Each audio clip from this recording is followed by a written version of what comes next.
Well, it's that time of year again, when everyone takes to the internet to debate whether such and such is a Christmas movie. I'm too old for this shit. But while deciding whether a movie is good or bad is subjective, one person's E.T. is another's Mac and Me, determining whether a work of cinema is also a Christmas film is as objective as Judge Stephen the Hammer Wexler. Shut up! And to help you objectively settle these Yuletide debates, we're going to provide you with the only 4 criteria you need. And we didn't just pull these out of our stocking. No. After reviewing articles from popular magazines, including Entertainment Weekly and Men's Health, professional guidance from writing trades such as Screenwriting Magazine and Screencraft, and statistical analysis from data scientists, nerds, we created a surefire method for determining whether your favorite film qualifies as a Yuletide classic. Let's see what happens when we take away the puppy. Is it set at Christmas time? Is it a tale of redemption? Is it about family? Is it Christmassy? Admittedly, the answer to that last question may seem a bit wishy-washy, but we need only consider the presence of Christmas imagery, music, and other references. Merry Christmas! Now, you may notice that we've eliminated some of the strawman considerations applied by other analysis. Don't get dragged into these by your uncle after he's had too much eggnog. The release date of the film most often only informs us as to when a studio thought their property would bring in the biggest box office. It's the likely reason Miracle on 34th Street premiered in the summer of 1947. And the opinions of the creative team behind a particular work need not be considered at all, simply because they're subjective. If we relied on the differing takes by director John McTiernan, Bruce Willis, Bonnie Bedelia, and Reginald VelJohnson, we wouldn't know whether Die Hard is a Christmas movie. And it 100% is, and we'll prove it to you in just a moment. That said, here are 5 1980s movies that someone on the internet believes may also be Christmas films. Number 1, Trading Places. Written by Timothy Harris and Herschel Weingrod and directed by John Landis, Trading Places was released on June 8, 1983. A twist on Mark Twain's The Prince and the Pauper, the wealthy Duke brothers switch the lives of the destitute Billy Ray Valentine, played by Eddie Murphy, and well-to-do Louis Winthrop III, played by Dan Aykroyd, to settle the age-old argument of nature versus nurture.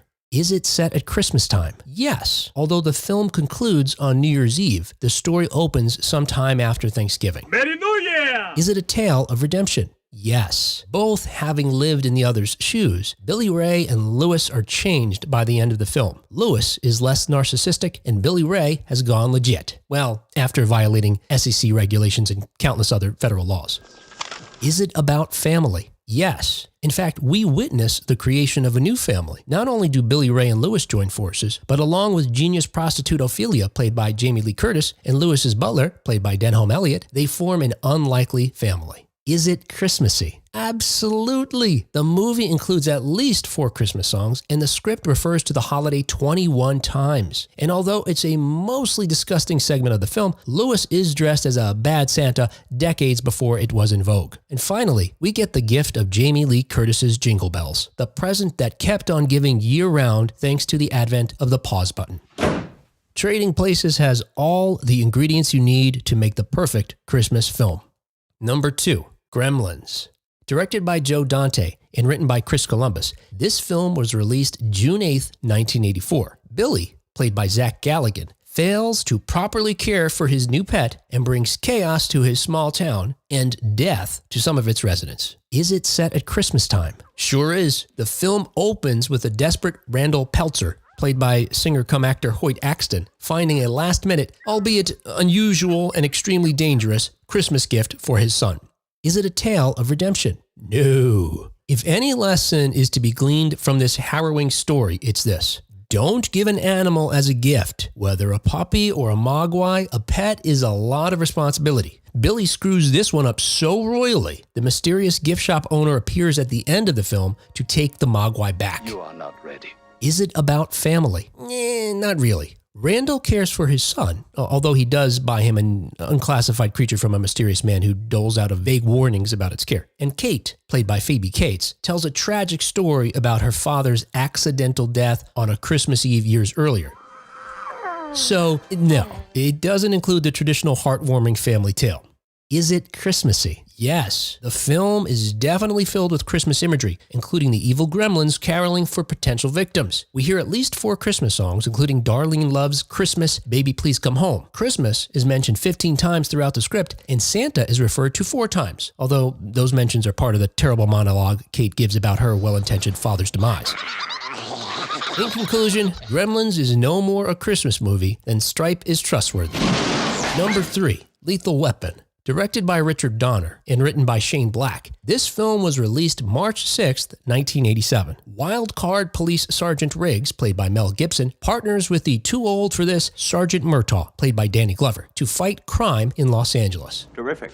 Is it set at Christmas time? Yes, with the most poignant moment of the tale occurring on the holiday itself. Is it a tale of redemption? Absolutely. At the start of the film, Riggs is a suicidal loner, still wrestling with the tragic death of his wife. The end of the film, however, finds Riggs handing over the bullet that was to be his undoing to his new partner. Tell him I won't be needing it anymore. Is it about family? Nearly inseparable from the Riggs redemption arc is his transition from loner to newly adopted member of the Murtaugh clan. In fact, the film concludes with Riggs accepting an invitation to share Christmas dinner at his partner's home. I'm not crazy.